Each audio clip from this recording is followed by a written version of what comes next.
আজকের গল্প বিভীষিকার কালো আঁধার। ঘটনাটি প্রায় 5 বছর আগে ঘটে। বন্ধুর এলাকার এক মামা তার সাথে। মামা পেশায় ছিলেন ব্যবসায়ী। একদিন তিনি ব্যবসার কাজে চট্টগ্রাম যান। তো কাজ শেষ করে পরদিন রাতে রওনা হন তিনি। তখন আনুমানিক রাত 11:30। তিনি ঢাকায় থাকেন। তো গাড়ি চলছে। একসময় তিনি ঘুমিয়ে পড়েন। হঠাৎ বাসের ঝাঁকুনি খেয়ে ওনার ঘুম ভেঙে যায়। তখন আনুমানিক রাত 2:10। ড্রাইভার বলে যে সে নাকি কাউকে হঠাৎ করে তার গাড়ির সামনে দিয়ে দৌড়ে যেতে দেখেছে। কিছুক্ষণ পর একটা লোক বাসে উঠে মামার পাশে এসে বসে। 10 মিনিট পর হঠাৎ গাড়ির ইঞ্জিন নষ্ট হয়ে যায়। এমনকি সাথে সাথে হেল্পার নিচে নেমে খেয়াল করে বাসের চাকা একসাথে 3টে নষ্ট হয়ে গেছে। তো তাদের কোম্পানির গাড়ি আসতে প্রায় 3 ঘন্টা সময় লাগবে। তাই তারা বাসে বসে বসে অপেক্ষা করতে লাগলো। মামা বাসে বসে থাকতে থাকতে একটু বিরক্ত বোধ করায় নিচে নামল এবং নিচে নেমে চারিদিকটা কালো আঁধারের অন্ধকার হয়ে আছে। অনেকেই সাথে নামলো। তাদের ভাগ্য ভালো ছিল যে বাসটা নষ্ট হয়ে গেছে, তার কাছে একটা হোটেল ছিল। বাসের অনেকেই হোটেলে গেল, তাই তিনিও গেলেন। নাস্তা সেরে সবাই গাড়ি উঠল, কিন্তু মামা উঠলেন না। তিনি একসময় খেয়াল করলেন বাসে তার পাশের সিটে লোকটি বসেছিল, সেই লোকটা তার কাছে আসছে। লোকটা এসে বলল, ভাই, বাস আসতে তো অনেক দেরি, তো চলুন একটু হেঁটে আসি। মামা রাজি হলেন। ওনারা হাঁটতে হাঁটতে একটা ছোট্ট রাস্তার সামনে এগোতে লাগলেন। লোকটার কথা মামা শুনে মজা পাচ্ছিল। একসময় বাসের কথা ওনার মনেই ছিল না। প্রায় 40 মিনিট হাঁটার পর মামার হঠাৎ বাসের কথা মনে পড়ে।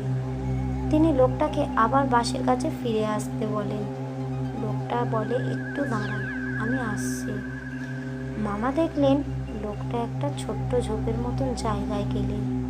2-3 মিনিট পর হঠাৎ তিনি খটমট শব্দ পান এবং একটা পচা গন্ধ পান সেই ঝোপের কাছ থেকে।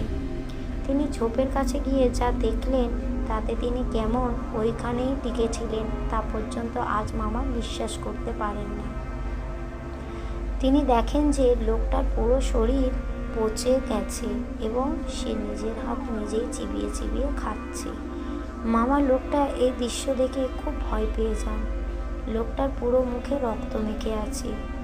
লোকটা যে কোনো সাধারণ মানুষ নয় তিনি সেটা টের পান, কারণ তিনি হাতে লোকটাকে স্পর্শ করতে পারেননি।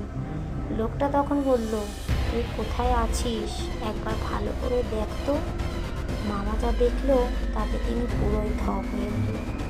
মামা দেখলো যে ইনি একটা বিশাল কবরের মাঝখানে এবং একটা চারিদিকটা যেন বিভীষিকাময় আলো আঁধারের খেলা চলছে। কিন্তু আসার সময় কোনো কবরস্থান ছিল না সেখানে। লোকটা তার হাতে চিবাতে চিবাতে একসময় তার হাত পুরোই হাড্ডির মতন হয়ে গেল। লোকটা বলল, আজ তুই যা দেখলি তা কাউকে বলবি না।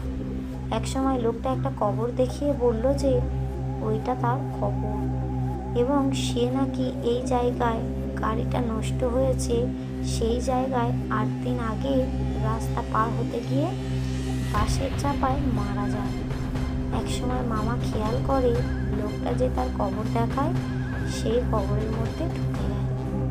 এইসব দৃশ্য মামা কতক্ষণ স্থির হয়ে দেখছে তা তার মনে ছিল না। ওনার যখন হুঁশ হয় তখন তিনি প্রাণপণ দৌড়ে গাড়ির কাছে পৌঁছায়। ওনাকে হাঁপাতে রেখে বাকি যাত্রীরা কী হয়েছে জিজ্ঞাসা করলে তিনি তাদের কিছু বলেননি। শুধু বললেন যে আমার পাশে কি কাউকে বসতে দেখেছেন এবং আমার সাথে কি কাউকে কথা বলতে দেখেছেন, কোথাও যেতে দেখেছেন। তারা বলল তার পাশে এখনো পর্যন্ত কেউ বসেনি। আর একজন বলল মামাকে নাকি একা একা হাঁটতে দেখা গেছে। মিনিট 15 পর গাড়ি চলে আসে এবং তিনি বাড়ি পৌঁছে ঘটনাটি সবার সাথে শেয়ার করেন। আজ মামা বেঁচে নেই। 2.5 বছর হলো তিনি রোড অ্যাক্সিডেন্টে মারা গেছেন। ওনার ওনার পরিবার অনেকে বিশ্বাস করে যে লোকটা ওনাকে সেই রাতের কথা বলতে নিষেধ করেছিল, কিন্তু মামা তো শেয়ার করার জন্য হয়তো ওনার মৃত্যু হয়েছে সেই লোকটার মধ্যে।